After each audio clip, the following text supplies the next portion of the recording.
So I'm doing this from like behind the scenes. This is Andrea Highland quickly stepping in for Jenny Robertson for the On Purpose Woman Global speaking today for Connections Over Coffee, where we have an amazing speaker, Emily Shull, and I'll tell you about her in just a minute, and just a presence that there's a lot of wind and weather today. So this is kind of a last minute jump in here. And I have the information. So Emily's talk today is called Identify and Eliminate Your Money Blocks for Good. Emily Shull is the founder of Me, Myself, and Money and helps you to understand and heal your relationship with money so you can attract, keep, and enjoy money without the anxiety or overwhelm. Emily does this by guiding you to the emotional root of your unease with money. She is known for her calm voice, non-judgmental manner, and ability to help you realize a more peaceful relationship with money and with yourself. And you can visit Emily's website at www.memyselfandmoney.com. It's also listed here in the show page. So, Emily, take it away. Thanks so much, Andrea. Thanks for stepping in there. So I am Emily Shull, and I have been a holistic money coach for 5 years now. And I like to share what I've learned over that time from the people that I've worked with.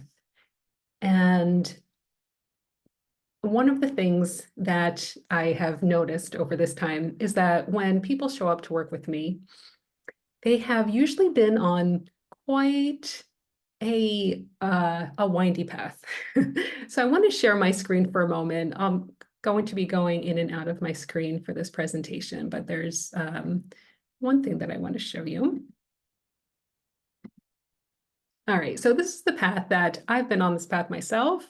And when people come to work with me, they've been on this path too. And as an entrepreneur, I've seen lots of people on the same path as well. So we want to reach our destination, a peaceful relationship with money. So that can be, broadly speaking, just to have a calmer, more confident relationship with money. Or that can mean meeting a particular money goal, like growing your business, earning more money, saving. So when we begin in that direction, we often wander at first and we don't know where to begin. But then we're presented with these common strategies, and they're everywhere, and they make a lot of sense. So this is where we turn to.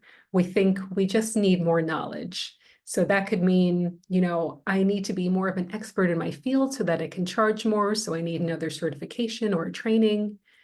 It could mean I need more knowledge about money and strategies so that I can invest and grow my money. It could mean I need more knowledge about what money I have, so I just need a smarter budgeting app. Or we might fall down the discipline path where we think all I need is I need to sit down in front of my computer and get to work. I know what I should be doing. I just need to make myself do it and work harder. Some of us think we just need more money, and that's going to be the answer to our questions and our problems. But it's not. I've worked with people with $1.5 million in the bank, $10 million in the bank, and they still have an uneasy relationship with money. So more money doesn't necessarily make it better. Or many of us think, and we're told, we just need a different mindset. I could talk for that about 25 minutes alone, but I'll just suffice it to say that all of these four categories, they often lead us into a more winding path. And we try one, it doesn't work. We try another one, that doesn't work. We try another one, and it doesn't get us any closer to our goal. And that is because all of these strategies, they just don't go far enough. They don't get to the root of the problem. They don't get to the root of our money beliefs. So the only strategy that I have seen to work for everyone that I've worked with and for myself has to do with connecting the relationship between money and self, making that connection between your money world and your inner world, connecting what you know to be true on a visceral level with your money beliefs. I'm going to stop the screen share for a while and just speak without that. All right. So how do we get there? How do we make this connection between our inner world and our money world? Let me step back for just a moment and define what I mean by money block. So a money block is simply an unconscious belief that keeps us from reaching a money goal. And these unconscious money beliefs originate from your personal experiences, particularly negative experiences in childhood. And in the breakout room before this talk was started, a lot of us came to realize, yes, this all happens to come from our childhood, and that's exactly right. It goes really deep, which is why we need to go back to our childhood to get to the root of our money beliefs to change them for good. I'm the mother of two, and when my second child was born, my oldest was 2.5, and I was feeling pretty overwhelmed at the time. So I went to a parenting group, and it was led by a child psychologist, and she was there to help parents. And what she said, I did not like what she had to say, which was that the mind is like Velcro for negative experiences and Teflon for positive ones. So basically, she was saying I could spend the whole day being kind and patient with my toddler, but at the end of the day, when I was frazzled and yelled at him, that's the only thing he would remember from that day. And that stinks, but that is the way our minds work. That is the way we learn in childhood. And so many of our money patterns, so many of our money beliefs have to do with our childhood experiences, because that's when we were learning so much about the world, but without an adult perception. So our brain did its best to keep us safe, to remember these negative experiences and create a belief so that we would be safe growing up. And I'll get into a little bit about how that's done in just a moment. But the main message here is that this is the origin of our unconscious money beliefs. So in order to change our actions, we need to go further, because our actions, our behaviors come from our beliefs. And our beliefs come from emotional experiences, usually that happen in childhood. And many of the strategies that we use in order to clear up our money blocks, they're either based on behaviors, trying something different, acting differently, or they're based on our thoughts and beliefs. You have to think differently. You have to, speak differently. You have to think differently. It doesn't go deep enough because it doesn't go back to the source, which is that original emotional experience that we had that formed the belief, that forms the patterns of behavior.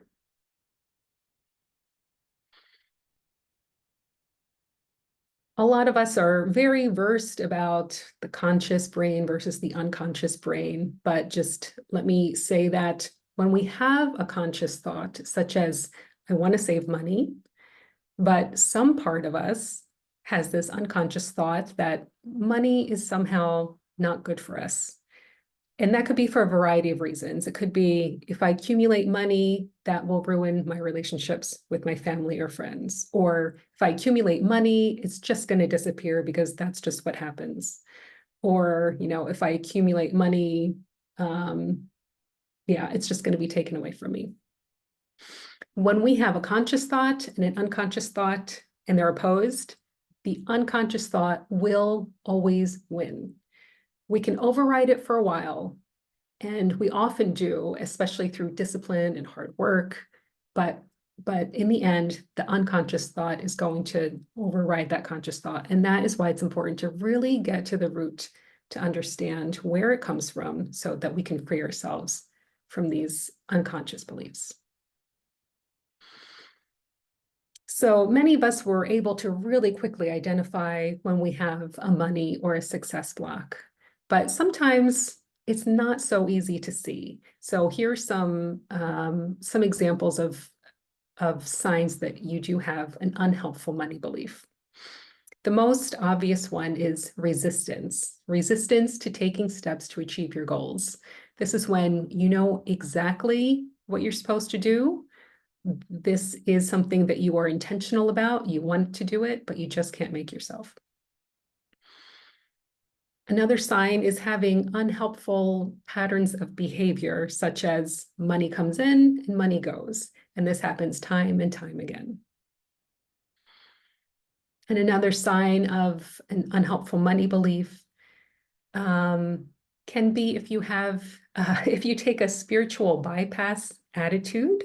And what I mean by that is, well, I just want to say that I think faith and spirituality is very important and is an important resource to have. But sometimes we can place too much faith and give away our power and just be in a passive stance where we think, okay, I'm going to quit my job and focus on this side endeavor, and I'm just going to pray and trust that the universe has my back and that it's all going to work out. So that's an example of spiritual bypass where you're not, you're really giving away your power and not doing things to add to your probability of success. So that's another sign of a money block. So in my work, I have come to understand that there are two specific kinds of money beliefs that we hold. They come from two different places. And one of them I call a snapshot money belief. And this results from a single experience that we had in childhood, and it's usually directly related to money. So let me give you an example of what a snapshot money belief is. I had a client, Anne, who had an early experience where it was her birthday and she asked a friend for a birthday gift, and her mother overheard her and yelled at her. So this is how her snapshot money belief was formed. A negative emotional event occurs. So in this case, Anne was scolded for asking for a gift. Then the limbic system in her brain sensed danger and created a feeling in her body. So Anne's heart rate increased. Next, the emotional and physical sensation are recorded in her body. So Anne feels ashamed, afraid, maybe her stomach is tied in a knot. And then a belief or a meaning is generated from this event. So in this case, Anne might have thought to herself, I must not ask for what I want. And this is the belief that becomes her money block. It's not safe for me to ask for what I want. And then next, the brain looks for evidence to confirm this belief. And this evidence, it could be something, in her case, this was rather dramatic because a few months later, her aunt went away on vacation and she asked her aunt for a souvenir and the same thing happened. Her mother scolded her, no, you don't ask for something. But it could be as simple as, Anne was in the grocery store with her mother and said, oh, I want this cereal. And her mother said, no, we're not having that. So the brain, it just wants to confirm, and it takes almost any evidence that comes along its way to confirm this belief. So once the belief is confirmed, it seals. So the two of these are going to act together. They fire together. An automatic response, a pattern of behavior is formed to protect Anne in the future whenever she feels this sensation. So whenever the sensations are triggered, Anne is going to stay quiet. And this was a problem for her because it was affecting her ability to make money in her business. She needed to charge, she needed to ask her clients to pay on time, and to pay what she wanted them to. And it was a real problem for her. So there are three possible outcomes when you have a snapshot money belief. So what happens once the money belief is known? It's the awareness alone is not enough. Sometimes it is, sometimes it's not. So 3 things can happen once you identify a snapshot money belief. It can vanish spontaneously once you identify it. I've had that happen with some clients. It can vanish by talking through the event, especially with a therapist. Or, this it stays stuck together. So the underlying emotion can continue to trigger you, but now that you're aware of it, you can override it in the moment with your conscious brain. And if you're interested in how to unpair them, how to unpair the belief with the feeling. So in Anne's case, every time she feels this, she stays silent. She doesn't ask for what she wants. And that's something that continues. And in order to unpair it, a very specific conditions need to occur. And I actually talked about that in a previous On Purpose Woman talk. It's called, the process is called memory reconsolidation. And that talk was called The Science Behind Transformative Moments, November 28th last year, 2023. So if you're interested in this, you can see that talk. All right, so that's a snapshot money belief based on a single experience that happened to us in childhood that forms money patterns. The second type that I've noticed with clients is accumulated money beliefs. And these result from having a repeated similar experience over and over. This didn't happen just one time. This is something that happened over and over and over again while growing up. So these are usually related to emotional experiences growing up. And they're not necessarily to do with money. They are often have to do with how we related with our parents and developmental wounds that grew from that. So childhood's deficient in support, love, healthy boundaries, protection, discipline, and most of us have some of these wounds. These lead to symptoms in adulthood, including constant overwhelm, low self-esteem, procrastination, perfectionism, passive-aggressive and judgmental behavior. Very, very common. And unlike snapshot beliefs, these aren't locked, these beliefs. I think of them, it's more like a mountain of evidence that accumulates to build up the belief. And so in order to dismantle that belief, it's removed layer by layer with new and contrary evidence. So when I work with clients, I have them do things like a life inventory of their skills and their accomplishments so that they can remind themselves that they're not this child without the supports anymore, that they have accomplished all of this. And that they have resources that they didn't have as a child. So let me to give you a quick example of this. I worked with a person who always felt like a screw up, like just felt like a constant screw up, especially when it came to money. And that money was a constant struggle, even though he had a lot of money.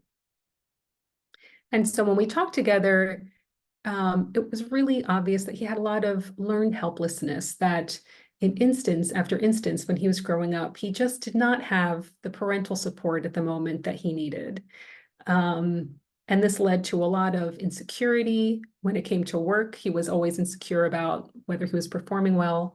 And that led to a lack of boundaries with his boss. It led to a lot of overwork and burnout. And so this was a pattern that happened over and over again. And so the tools to help with this is reframing your childhood experience.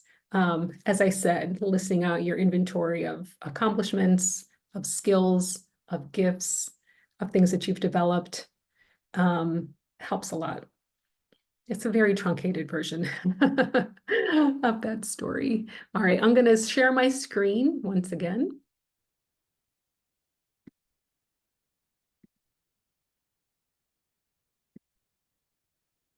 Okay, so tools for identifying money beliefs. There's a lot of different things that we can do. So yeah, a lot of things that we can do to identify these beliefs. And the first one, as Evie has shown us, is a really great way to do it is to journal. And I would suggest writing down early money memories. This is a great way to get to any snapshot money beliefs that you have. Writing down early money memories, one at a time, especially how did you feel at the time? What were the emotions that you felt? What meaning did you make from that experience? And then think about your life since then. What patterns of behavior arose from this money belief? Another good way, writing, not necessarily journaling, is to do sentence completions. So answering questions as quickly as you can, maybe 6 to 10 times. Money is, and then just writing down your answer very quickly. And usually as you get toward the end, you get to the subconscious beliefs. Another one is to think of the opposite of what you want. If I were to reach my goals, then, so you can do that as a sentence completion, or write down specific pros and cons of reaching your goals, because we often consciously only think about the positive sides, and we don't consider that there's actually a negative side to achieving our goals. And that's the thing that is trying to keep us safe and prevents us from doing it. Drawing is another tool that I love to use. I hold workshops from time to time. I have one coming up. Drawing works so well because it gets to the emotions straight away. There's no conscious part that's trying to assess and rationalize and think logically. It's very emotional. When you think in pictures, it's very emotional and holistic. So this is why this works really well. No artistic talent is needed at all.